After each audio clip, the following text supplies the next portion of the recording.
Le ministère des Affaires sociales poursuit l'opération de distribution des produits alimentaires aux personnes vulnérables pour répondre aux besoins suscités par le confinement à domicile de la population.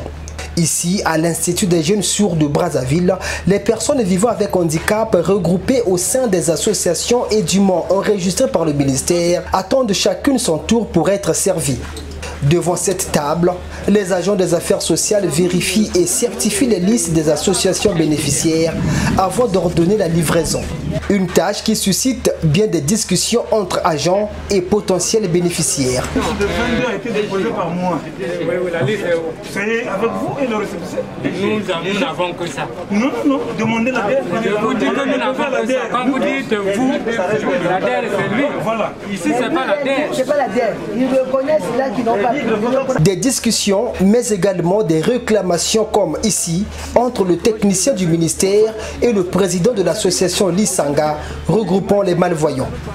S'il vous plaît, moi je vous pose seulement la question, parce que je suis en règle, c'est ça. Et que l'association qui est en règle ne bénéficie de rien. Pourquoi? Parce que la liste là n'est pas signée. Alors la liste qu'on vous avait donnée, c'est vous qui l'avez perdue, vous reconnaissez ça. Moi j'y vais pour moi à la maison, c'est ça la question que je vous posez. Puisque ça là, c'est ça, non? L'association Lisanga est en règle. Le récépissé est là. Et la liste, c'est vous qui l'avez perdue longtemps. J'ai refait encore une liste ici à la hâte. Et que maintenant, on dit que allez-y passer, c'est ça. C'est ça, je me pose la question. Si l'erreur est partie du ministère, c'est pas moi. Je vais prendre l'administration aux administrateurs. Voilà. Mais s'il y a une erreur, c'est réparable au niveau de l'administration. C'est pas nous.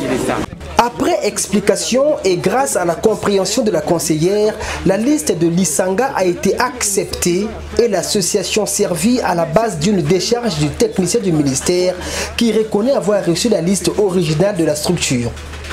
Sacs de riz, bidons d'huile végétale, cartons de spaghettis, de boîtes de tomates, voilà l'essentiel des produits alimentaires distribués gratuitement à ces PVH.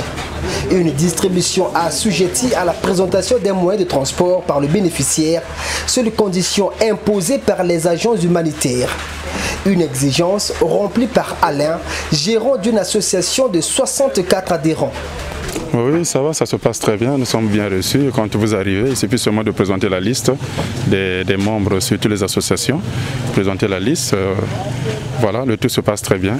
Oh oui, mais ça dépend des moyens que nous sommes, on ne peut pas exagérer. Ce qu'on nous donne, on va essayer un peu de rassembler tout le monde, surtout ceux qui sont dans le besoin. Faire l'essentiel avec ce qu'on a reçu, c'est également ce que prévoit Guy Simplice, qui par ailleurs pense que la personne vivant avec handicap a encore plus de besoins en cette période de confinement à domicile. Le gouvernement a su penser à nous.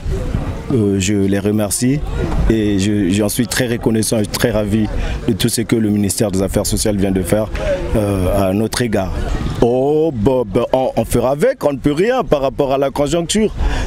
On doit se contenter de ce qu'on a, on ne peut pas dire qu'on puisse nous donner plus ou qu'on nous donne le ciel et la terre. Non. Tout ce que nous avons reçu, ça nous va droit au cœur, mais il ne faudrait pas en finir seulement au vivre.